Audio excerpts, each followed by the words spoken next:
Hello, everybody. Welcome to another edition of Gaming and Leisure's podcast. I'm the host, John Cash Philippi, and I am actually going to talk to you a little bit today about something that's near and dear to my heart, and that is the life cycle of a gamer. And normally I wouldn't talk too much about this, but it's come to my attention. I've been talking with a few people about how the pandemic's changed things, right? Or how has the demographic of the gamer gotten younger because of the pandemic? We got a lot of younger people who came out and to the casino when we were the only game in town, no pun intended, and they started playing, and we saw this younger demographic out there, and everybody was like, "Is it going to change?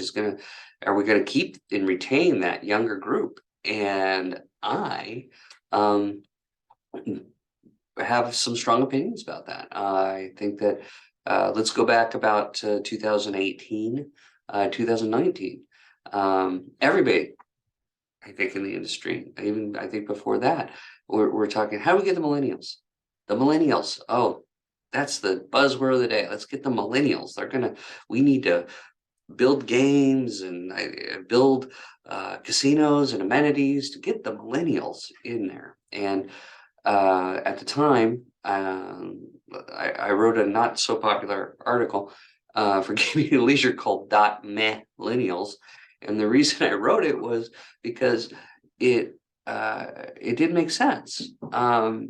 If you've been around gaming for any period of time, there's a life cycle to a gambler. It really, between the ages of 20 and 30, what's a gambler doing? What are we doing as a person? We're mating. We're trying to meet our mate, our soulmate, our life partner. Usually, that's what most people are doing in that time frame. They're meeting people, getting married, having kids, doing those things. What is the and then you add in between 30 and 40. What are we doing between 30 and 40? Well, between 30 and 40, we're we're just at that point we're trying to go to college and or finish we're excuse me, going to work, and we're getting a career in place and trying to make that all work and raise those kids and do all that wonderful stuff that we do between 30 and 40. It doesn't allow for a lot of time. And to top it off, while you're raising those kids, you do things with the kids. You go to Disneyland, and that's where your expendable income go. Or you go on cruises like Disney cruises, which don't even have casinos. And so all your money is spent in that effort. And then you get to 40 years old, 40 to 50 in that time frame. What do we have going on then?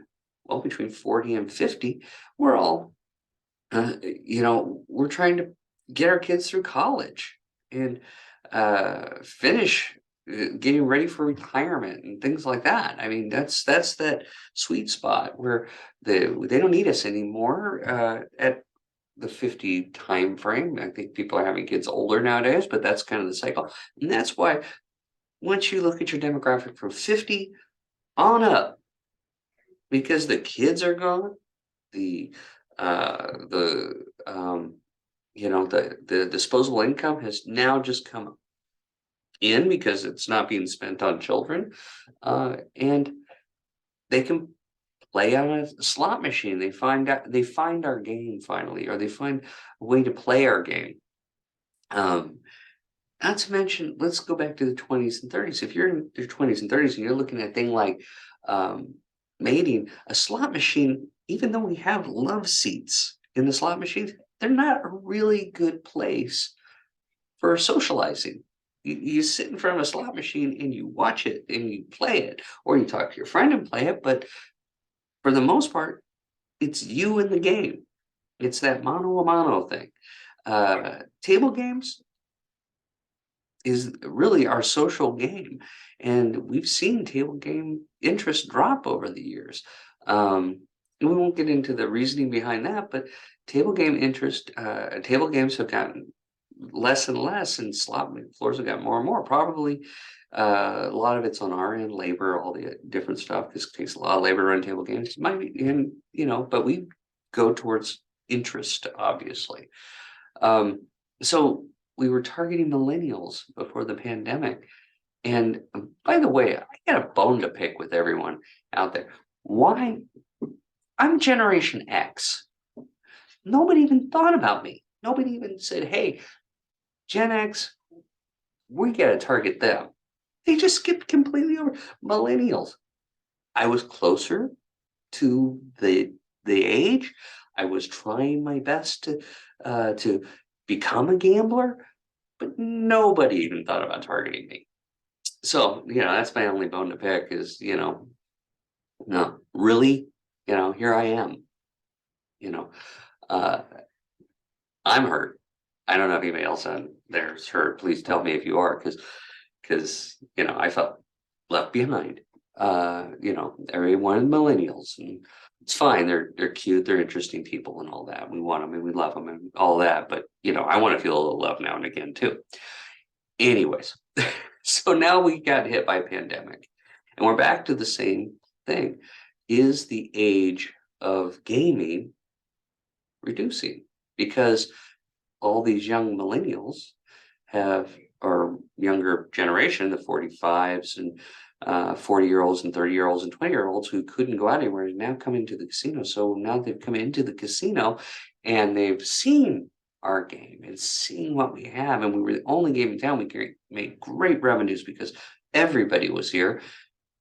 Are they going to stay?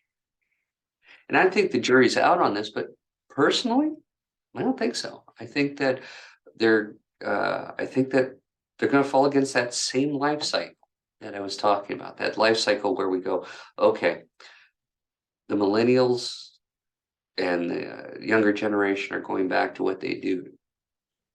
Kids, college, mating, socializing, all those things. They're not going to come into our world for a while. And I personally, in the next 15, 20 years, when they do show up at our door, I'll welcome with open arms and be excited for them when they come through. By that time, hopefully they are ready for our game and ready to continue playing in our casinos, and we can reward them accordingly. And now at that time, we will change the floor to match what their needs are. God only knows what it's going to look like then. So thank you for tuning in. And this has been my 2 cents with John Cash Filippe, with Gaming and Leisure.